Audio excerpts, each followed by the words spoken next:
आपण पाहत आहात नाशिक खबर न्यूज, जनतेचे हक्काचे व्यासपीठ। नाशिक बाशिंगे वीरांच्या मिरवणुकीने जुने नाशिक दुमदुमले। नाशिकमध्ये आज बाशिंगे वीरांच्या पारंपरिक मिरवणुकीने जुने नाशिक आणि रामकुंड परिसर दुमदुमून गेला। बुधवार पेठेतील मिरजकर गल्लीतून निघालेली दाजिबा वीरांची मिरवणूक पारंपरिक वाद्यांच्या गजरात जुन्या नाशिकमधून रामकुंडापर्यंत काढण्यात आली। या चंद्रग्रहणामुळे मिरवणुका उशिरा निघाल्या।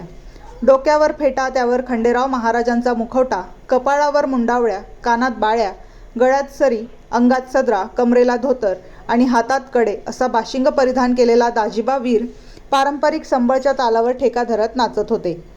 नवसाला पावणारा दाजिबा अशी ओळख असल्याने भाविकांनी त्यांच्या पायावर माथा टेकवत नारळखणाची ओटी भरली।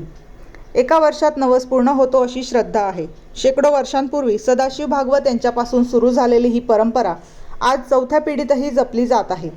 यावेळी पालकमंत्री गिरीश महाजन यांनीही दाजिबा वीरांसोबत संबळच्या तालावर ठेका धरला। प्रत्येक वीराने होळीभोवती प्रदक्षिणा घालून देवघरातील टाकाचे रामकुंडात पूजन व स्नान केले। फुलांच्या वर्षावात पार पडलेली ही मिरवणूक रामकुंडावर सांगता झाली। महाराष्ट्रातील अनोखी समजली जाणारी बाशिंगे वीरांची ही परंपरा केवळ नाशिकमध्येच पाहायला मिळते।